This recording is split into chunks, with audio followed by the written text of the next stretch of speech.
This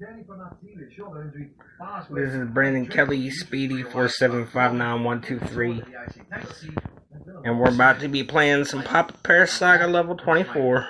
His fall was much too quick for someone as talented as he is.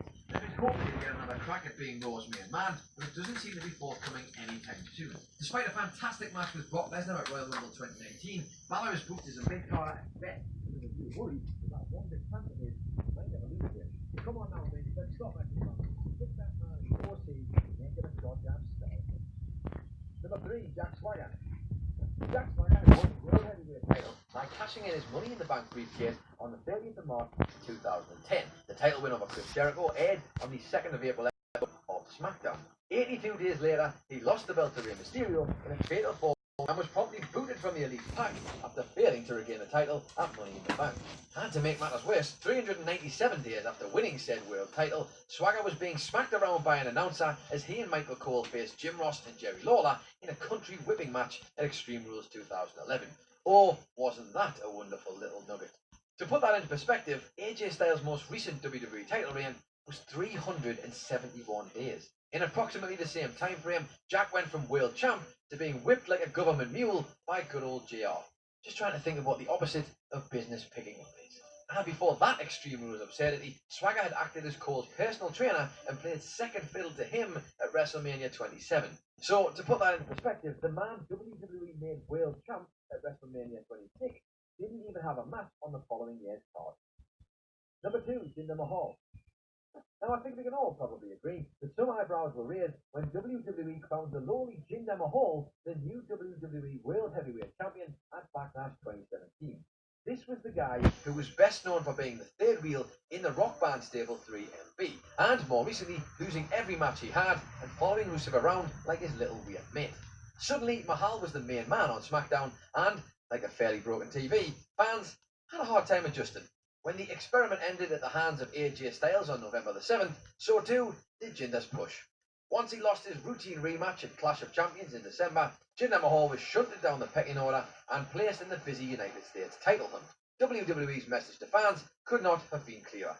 They'd moved away from the modern-day Maharaja, and that was that. Aside from a few glimmers here and there, including a short feud with Roman Reigns, Jinder has reverted to his old position of star-enhancing jobber. And if that sounds a bit harsh, well, so too was the decline. Sadly, despite what I'm sure was a lot of hard work, Mahal will forever be regarded as one of the worst WWE champions of all time. And number 1, Bray Wyatt. Now, putting aside everything that's happening with The Fiend right about now, and Jesus goddamn Christ, I hope that works out for him, let's talk about this one.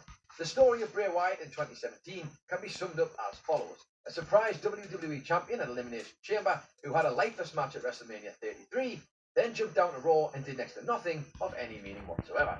Now, while that all sounds pretty damning when you lay it out like that, it's important to remember here that Bray Wyatt himself actually did nothing wrong. You can't fault the effort of Bray Wyatt, but what you can fault is the WWE writers. They were the ones who had him pin both John Cena and AJ Styles to win the chamber, and they were responsible for taking that momentum and turning it into the silliest of mother flipper. Sister Abigail. Can you imagine if he'd ended up as Sister Abigail? Jesus Christ. What should have been a career-making win for Bray Wyatt ended up being another false dawn. Come the end of the year, Wyatt was moved to an angle with Matt Hardy that would result in the pair rehashing Matt Hardy's broken and woven gimmicks before the pair of them formed a tag team.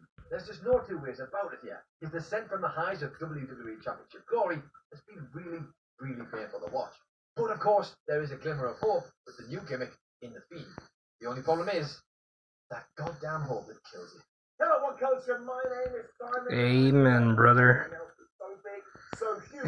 Amen. It's gonna shatter the very foundations of your life to the point you may need to phone up a Unfortunately, it's not just true about wrestling, it's about real life in general. Have you heard the news? Hope is a motherfucker. You've already connected with them, so I would appreciate it if you either tell them the news or send them this video. So what is the news? Well, it's nice and simple. I've heard you out there. I've seen you've been commenting. I've read your tweets, and I can now officially let you know that you do enjoy Raw ups and downs. If you do enjoy SmackDown ups and downs, then now you'll be able to set your watches to them. You'll be able to make notes in your calendars. We're going to have an official time for when they're going to go live. I know, massive. So Ups and Downs for War will go live at 2 p.m. GMT, that's British time every Tuesday, and they will go live at 2 p.m. GMT every Wednesday.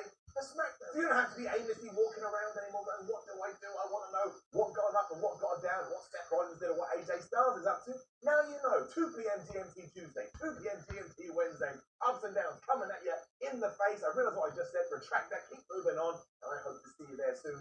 And I hope that we build an audience so big, if I ever wanted to march an army anywhere in the world, I could, and we'd call it Ups and Downs Army, because they haven't come up with a better name. So yes, just to reiterate, Raw Ups and Downs, 2 p.m. GMT Tuesday, SmackDown Ups and Downs, 2 p.m. GMT Wednesday. I cannot wait to bring this brand new era in, and unlike other brand new eras, I've already let you know exactly what you can expect to see. Come on, 2019, Kenny Omega, don't know where he's going. You do know you rely on Ups and Downs.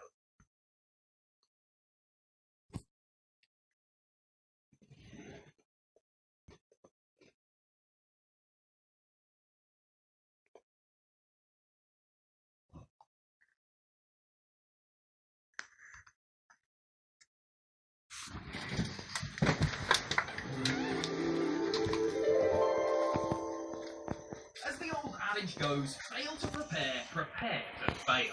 In professional wrestling, preparation is key. As we all know, professional wrestling isn't fate, it's predetermined. Agents, producers, and the wrestlers themselves come together and lay out the match before showtime. When all goes to plan, the two wrestlers lock up, battle in and out of the ring, and Charlotte Flair wins. But what happens when things don't go to plan? When a certain incident arises which causes the match to veer off course? Well, that's when the predetermined becomes the undetermined and wrestlers have to create a plan in the moment. A ring general can sometimes take control of a situation and ensure a match reaches a normal conclusion without the viewing audiences noticing anything is amiss. But sometimes havoc reigns supreme. I'm Adam Pachisi from Cultaholic.com, and these are 10 wrestling matches which were changed on the fly.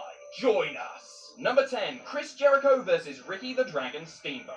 Following Ricky the Dragon Steamboat's age-defying performance at WrestleMania 25, the WWE realized that the veteran from Hawaii had one more run in him. Steamboat showed agility and ability way beyond what was expected of him at the silver anniversary of WrestleMania and was promptly booked on a house show loop against his WrestleMania opponent, Chris Jericho.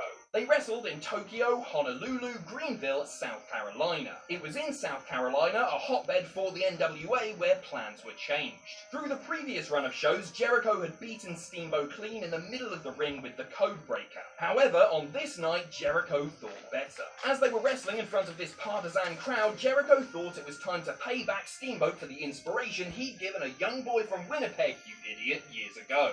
Following the usual finishing sequence, Jericho implored Steamboat to kick out, and when he did, at the very last moment, the South Carolina crowd went wild. In his third autobiography, The Best in the World, at what I have no idea, Jericho stated, "The crowd was exactly where I wanted them, and I didn't have much time to waste. So I grabbed Steamboat by the hair and said under my breath, WrestleMania 3 finish." At that moment, Jericho scooped Steamboat up for a slam, and just like he'd done 22 years earlier, Steamboat slipped down and rolled his opponent up tightly for the 1, 2, 3. Number 9, DX versus Rated RKO. In the summer of 2006, DX returned, but this was a new DX. There was no X-Pac, Road Dogg, Billy Gunn, or China. Toilet humor had Yeah, we're getting a little closer. Michaels and Triple H battled the forces of evil in the form of the Spirit Squad, Jonathan Coachman, and the McMahons. Many things were missing about the new DX, but one thing that was evident absolutely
through the announce table with an elbow drop from the top rope. As far as improvisation goes, this one turned out pretty well thanks to the creative experience of the 4 men.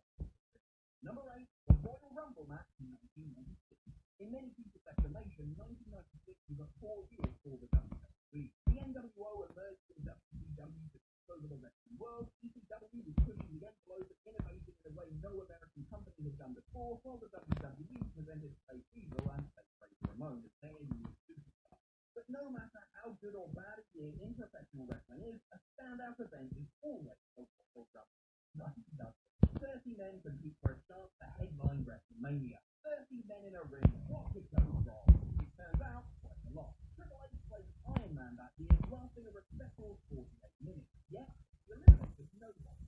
Not one single competitor. Shawn Michaels was the most obvious winner of all time, and a man by the name of the Ringmaster was really push. But instead of a big push, he lost it off. Well, he got a big push.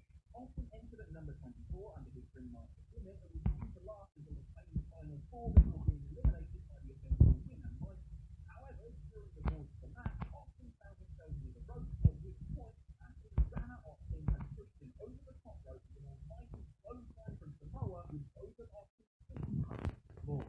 The Ringmaster was clearly legitimately frustrated with the box elimination, and Shawn Michaels then had to rework a whole new unit of the match as Karma took Austin in the final 4. Michaels bounced around and pinned the Karma touch the floor off. Diesel deposited Karma over the top before turning around and being super kicked to the floor by the last man standing, Shawn Michaels. Once again, the expertise of Shawn Michaels helped save the match, and thankfully no one had to hear from or see that spot-ruining Gene Austin ever again. Number 7, Andre the Giant versus Akira Maeda.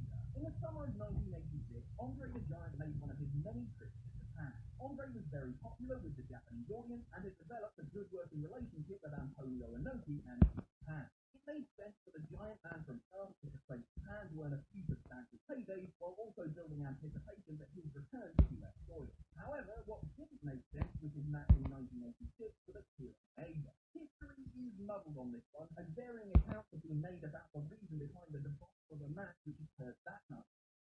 But one thing which cannot be disputed is the fact that it was a disaster. Some have reported that Akira had a falling out with Inoki, and in order to teach the younger man a lesson, Inoki ordered Andre to shoot on Akira during the match. Another widely held belief is that Andre arrived intoxicated, and Maeda took this as a slight, which led to a quasi-shoot match.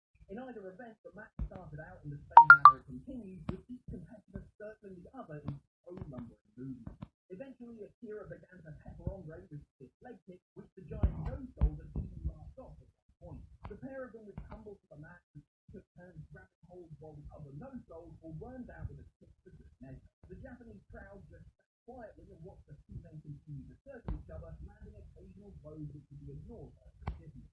Finally, following almost half an hour of this charade, Andre fell to the floor and demanded Maeda's payment. Maeda refused and beat through Inoki to emerge from the back and added a finish. A number of other wrestlers entered the ring, and before long they began to hammer each other with fists as Andre continued to lie flat on his back and Maeda rooted in the corner. Simply put, it was a giant disaster. Get it? Number 6, Chris Jericho versus Neville. In March 2016, Chris Jericho ended his short-lived tag team with AJ Styles with a heel turn everyone saw coming. Sadly, another heel was soon to turn, which none of us expected. On an episode of Raw, Y2J was due to face Neville. Before he was back again, and after he was Adrian... That's a score of 180-460 on level 24. Beats the 171-390 we were aiming at.